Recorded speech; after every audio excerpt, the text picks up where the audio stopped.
सभी को मेरे जोहार नमस्कार। सबको मालूम है कि अभी झारखंड में जेपीएससी को लेकर के क्या चल रहा है, क्योंकि ये अभी 14वां जेपीएससी है। इससे पहले जो 13वां जेपीएससी है भी काफ़ी सारे विवाद रह चुकी है, और ये अभी 14वां जो जेपीएससी है, सारे युवा छात्र जेपीएससी को लेकर के आंदोलन किए, जगह जगह पर धरना दिए। क्यों, आखिर ऐसा हो क्यों रहा है? इसलिए क्योंकि अभी जो 14वीं जेपीएससी है, इसमें जो धांधली हुआ है प्री एग्जाम को लेकर के, इसका कट ऑफ बिना जारी किए ही, इसका आंसर शीट को बिना पारदर्शिता किए ही सरकार द्वारा डायरेक्ट रोल नंबर निकाला जाता है और उसको मेंस में बैठने दिया जाएगा। तो ये कहाँ तक का उचित है? निकालना चाहिए कट ऑफ, आंसर शीट को पारदर्शिता करना चाहिए। सरासर ये धांधली है। और अभी छात्रों का आंदोलन के बाद जब सरकार नहीं सुनती है, तो जेएलकेएम के जो हमारे सुप्रीमो केंद्रीय अध्यक्ष आदरणीय जयराम दादा माननीय मुख्यमंत्री महोदय और राज्यपाल जी को ज्ञापन देते हैं कि इस पर जांच होना चाहिए जेपीएससी पर, और जो धांधली हुआ है उसका कट ऑफ भी जारी होना चाहिए कि जो मेंस का एग्जाम के लिए 15 दिन नहीं, कम से कम 45 दिन का समय देना चाहिए। तो और उसमें सरकार द्वारा एक ज्ञापन जारी किया गया, प्रेस विज्ञप्ति। इसमें सरकार जो मेंस का एग्जाम होने वाला था 25 जुलाई, 26 जुलाई, 27 जुलाई, तो इसको स्थगित कर दिया गया। तो चेयरमैन जो इस्तीफा दिए, इस बारे में मैं बात करूंगी, लेकिन पहले मैं ये कहना चाहूंगी कि जो स्थगित किया गया ये यहाँ तक सही है, लेकिन यहाँ पर बात ये यहाँ साफ तौर पे लिखा हुआ है विज्ञापन में, जिसे सरकार द्वारा मिले आदेश और परीक्षा संचालन में हुई गड़बड़ी।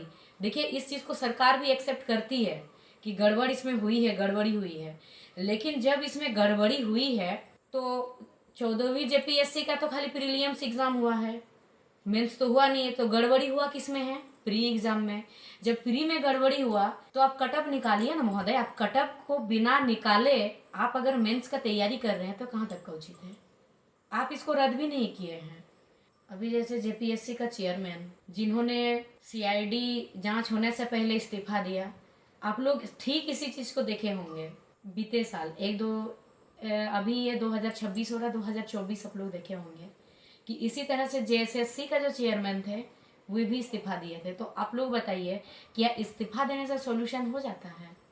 और रही बात जो सीआईडी जांच कर रही है, हर एग्जाम पे सीआईडी जांच करती है। सरकार के पास आंदोलन करते रहते हैं, लेकिन सरकार क्या करती है? सीआईडी जांच भेज देती है। तो क्या सीआईडी जांच होने से उसका सॉल्यूशन हो रहा है? नहीं हो रहा।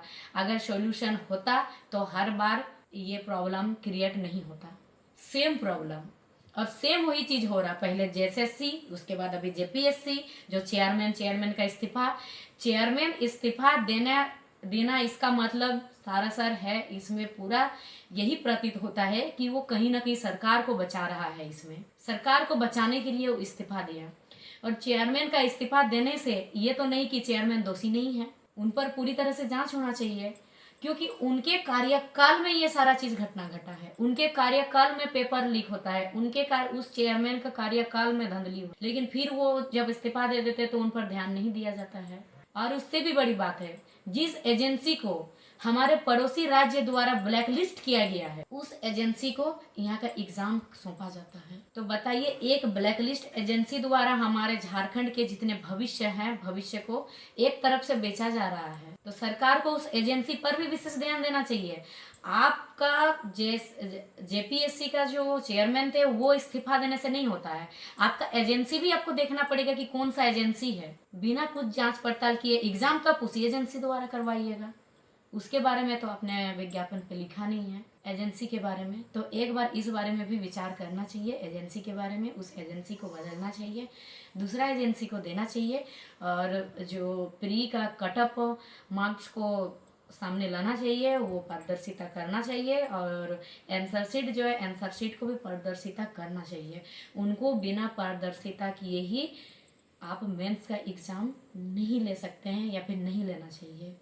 इस पर सरकार को विशेष ध्यान देना चाहिए। और एक बात मैं कहूँगी यहाँ पर, जैसे सीआईडी द्वारा जांच हो रहा है, तो जब भी सीआईडी द्वारा जांच होता है तो जांच करने के बाद उस चीज को भी पारदर्शिता क्यों नहीं होता? जैसे जेएसएससी के टाइम भी हुआ, अभी जेपीएससी के टाइम किया जा रहा, तो उसको भी पारदर्शिता करना चाहिए। इसलिए क्योंकि सीआईडी भी राज्य सरकार के अंडर में आती है, जो कि क्राइम इन्वेस्टिगेशन डिपार्टमेंट है, राज्य सरकार के अंडर में आती है।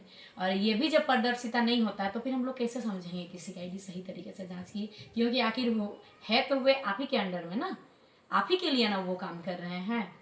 तो इसीलिए ये भी पारदर्शिता होना चाहिए।